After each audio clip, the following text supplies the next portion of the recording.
Trade Radio and SEN is the place that has absolutely owned and dominated the trade period again, and that will be reflected when we announce the Scotty Palmer tomorrow. Oh, wow. Is that an insight? There's Kel Toomey, there's Edmund, there's Morris, there's Mitch Cleary, there's Damo. That's probably the Mitch Cleary's five. Mitch Cleary's not on SEN or Trade Radio. No, but the other three are. The other four are, Yeah. and that's why I say that's dominated. It's been dominated. There's a couple of noticeable absentees that have done nothing.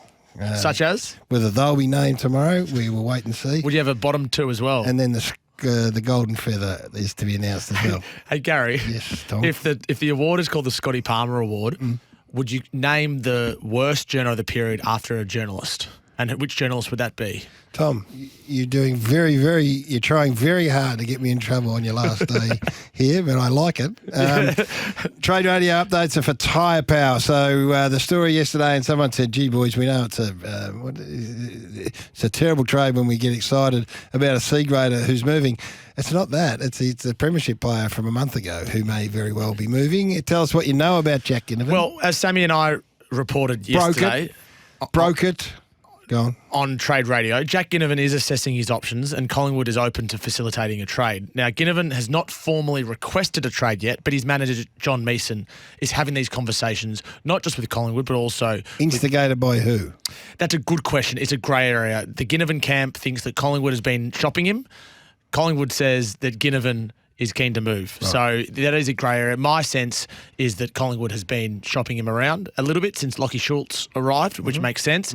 Ginnivan got wind of that, felt as if he might be on the outer and is happy to talk to other clubs. And one of those clubs is Hawthorn, who he met with yesterday. They have a 4-year deal on the table, and Collingwood believes he's worth a future second rounder, which is the pick that the Gold Coast Suns want for Mabior Chol. So that complicates that deal a little bit as well. I think this gets done. I know the Hawks have a lot on their plate today, but when you reach this stage where Jack Ginnivan is meeting with the Hawks yesterday and there's a day left in the trade period and both club and player are open to him going, I think it's very hard to see him going back into the Magpies and playing for them next year. What do you make of it?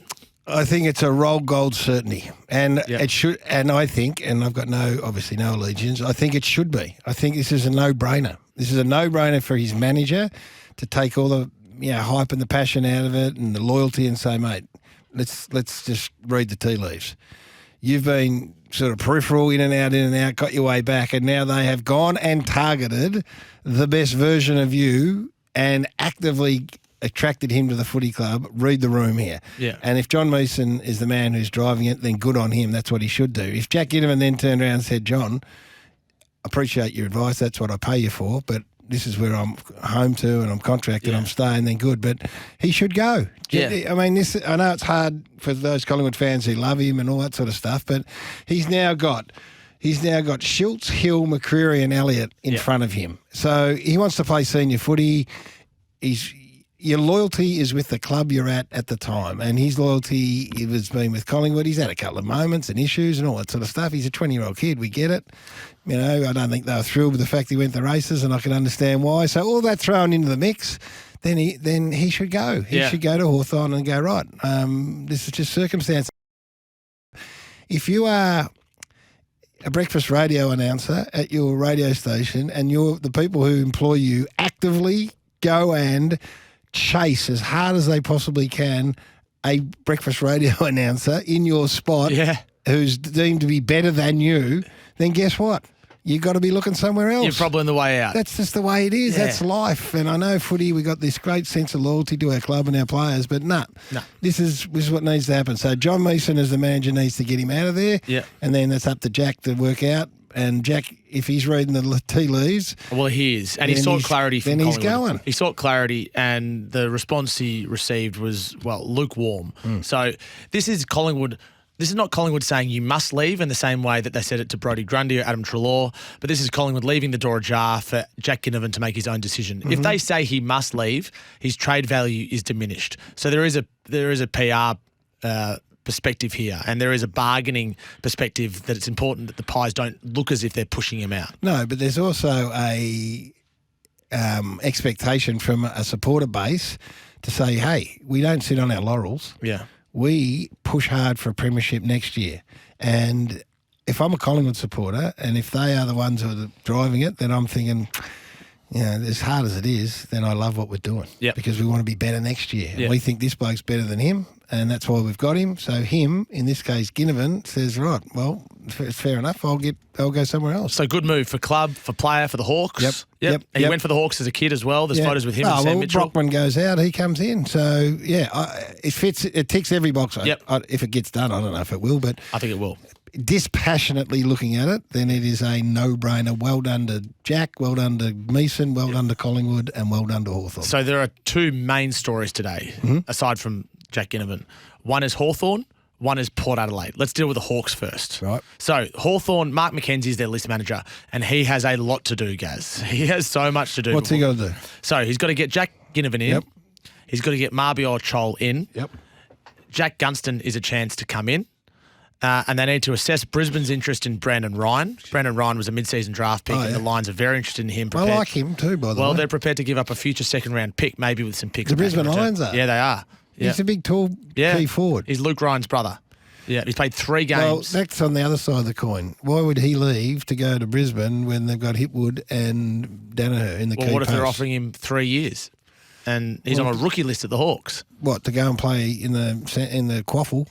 Well, you'd back yourself to get a game eventually, given how... He's not getting a game ahead of Eric Hipwood and Joe Danaher. So stay at Hawthorn and put in a big season, and then your stocks will go through the roof. So he's not pushing this. This is the Lions coming after him. No, I get it. I understand it. So, like we're saying that the manager's advice to Ginnivan should be to go, the manager's advice to Ryan in this situation should be to say, hey, we want senior opportunities. Stay, put your best foot forward, grab a hold of it, and then we'll reassess. What if the Hawks say, geez, that's an offer that we can't refuse. We think you should go for that. Go. That could easily happen because as a future second-round pick, it's a pretty good asking price. And his manager, Tim Hazel... No, actually, I take it back. I'd stay.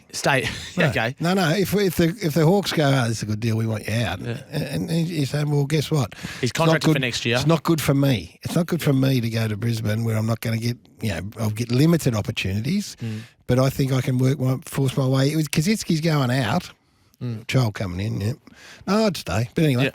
Yeah. The other one is Massimo D'Ambrosio as a delisted free agent, Gaz. Now, can I explain this to you? You can. I hope this is not hope holding... your eyes don't glaze over. I hope this is not holding anything up because God love Massimo, but if he's holding up the trade period... So he's a second-year rookie at Essendon. Yes. And under the AFL rules, if you're a second-year rookie and you get offered a third-year rookie deal and you decline, you can be a free agent. So Essendon offered him a third-year rookie deal. Only 1 year. 1 year. If they'd offered him a senior list spot, different story. Right. They offered him a rookie deal. Right. Clearly unaware of the rules. This is a couple of weeks ago. He declined. Right. And now he can be a delisted free agent and walk to the Hawks for nothing. Oh, well, end of story then. That's exactly right. He's going to get there as a delisted free agent. Essendon have mucked it up.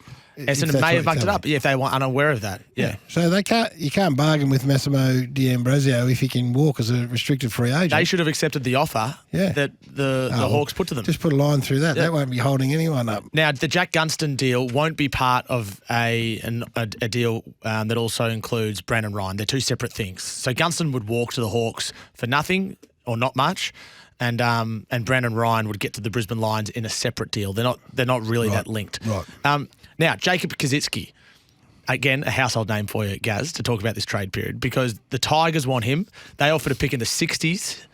The Hawks would prefer a future pick. So they're still haggling over that. I still think it gets Hawks done. Put up 25 initially. They did. Ambit claim. Yeah. So he's what, late 30s, early 40s, something? Yeah, or even 50. 50? Yeah. They offered a 1 year deal, the Hawks. They weren't that keen on him. No. In the end, Hawthorn. They offered a 1 year deal. I know publicly they'll say this, and this, but they weren't that keen. No, they weren't. They didn't quite think he was at the mark. That's okay. They only offered him a deal after they knew Richmond was keen. Don't hold up proceedings once he wants to go. So Hawthorn, they're trying to get Kaczynski out and D'Ambrosio in, Ginnivan in, Gunston in, and Chol in. It's busy day for Mark. Busy wait. Now, Port Adelaide. Busier day. Well, potentially fraught with more tension because Jason Cripps is their list manager. Very good at what he does. He had lunch with Adrian Dodoro a couple of days ago. I'm told it was a happy lunch, everything was good, but they still haven't been able to come to terms. No straight swap? On an agreement for those two players, Xavier Dersma and Brendan Zerk-Thatcher. You think it should be a straight swap? Essendon agrees with you. They would do a straight swap in 5 minutes if they could. Right.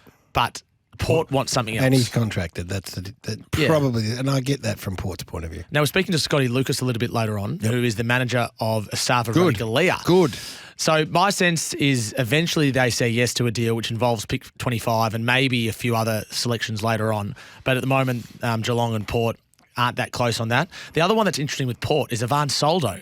They haven't given up on Ivan Soldo, who is back in the queue at the Tigers. He's contracted. Last year, the Tigers tried to move him to the Giants. It didn't work out for a variety of reasons. He's still at the Tigers. And whether, Gaz, this was actually what happened or this was the way it was perceived, the Ivan Soldo camp believes that Richmond told him last year that if you're still not number one ruck by the end of 2023, we'll allow you to move to another club. Now, the Port Power... Do they get it in writing? No. Now, I'm not sure whether Richmond said that, but that's the way it was perceived. Now, Port have offered pick 41 and a future second rounder for Ivan Soldo. Wow. It's a pretty good deal for the Tigers. Pretty good. The Tigers are still holding firm, but there is a feeling from people over in South Australia that it could still get done later today. So was it pick 41 and a future second round? That's nearly Brodie Grundy territory. Yeah, that's right. So you nearly take that, wouldn't you? They want Soldo and they also want Jordan Sweet from the Western Bulldogs. Why do they want him as They well? want 2 new rucks, don't they? They want 2 new rucks. So they'd give up pick 49 for Jordan Sweet if they got Soldo. If they don't get Soldo, they'd give up pick 41 for Jordan Sweet. They've got those 2 selections in the 40s. So Port has a fair bit to do today. And the Geelong Radigalea stuff is really interesting, and that's why we want to speak to Scotty Lucas a little bit later on. And there's a threat that they will walk through the pre-season There's draft. all that threat, Does that threat get made? Yeah, that threat's been made. Highly predictable threat. I don't think it's going to get to that, but it's always there as a possibility. It's Cats what will Jack Martin call did. Port's bluff on that one, though. The Cats will go, okay, walk him. Hawthorn will They might. take him. Yeah, they might. He won't get through to you. Well, Radigalea has, and we'll speak to Scotty Lucas, but Radigalea, or Port's belief is that Radigalea wouldn't do a medical at Hawthorn or North Melbourne or any other club. No. So it's going to be a risk to take him without doing a medical. Yeah, if you put a big wedge on his head. Put a big wedge on his head. Other deals, Elijah Hollands, he'll get to Carlton today for that future third rounder the Blues got for Paddy Dow. Yep. Elliot Himmelberg, I think, is going to stay at Adelaide because the Crows missed out on Petty and Chol. Yep. And it looks like Lockie Keefe, as a result, will stay at GWS. Jack Billings, Gaz. Yes. I'd like to put a watch on Melbourne and Jack Billings today. Hello? So I believe there's some interest there from the Demons. Really? It's preliminary, it's early, but it's been there for a bit, and they're just weighing up their options at the moment. So I still think Billings could find a new home today. He's got 2 years remaining on a deal at the Saints. The Saints will help facilitate that. What sort of About $500,000 a year. Yeah, no, what sort of trade pick? Late, very late. The Saints would just help facilitate it. Oh, They'd get okay. the money off Will their they books. pay some? They'd help pay some. Really? Yeah. So Yeah, they'd help pay some of Jack Billings' wage and not really expect much in return. That's right. That's worth someone having a look. This is nice. This is a nice little afternoon of trading going on here. So they're the main trade stories today. There's still some other deals on the outskirts that could get done, but they're the main players. Adelaide still going for Harrison Petty? No. From Melbourne's point of view, he looks and appears, although anything can change, that he's going to stay. And as I said yesterday, I would hope and like that he ends up being that Mycheck role player that Van Rooyen pops in his 3rd year, I think it is now. Has shown enough to suggest that he maybe could, and that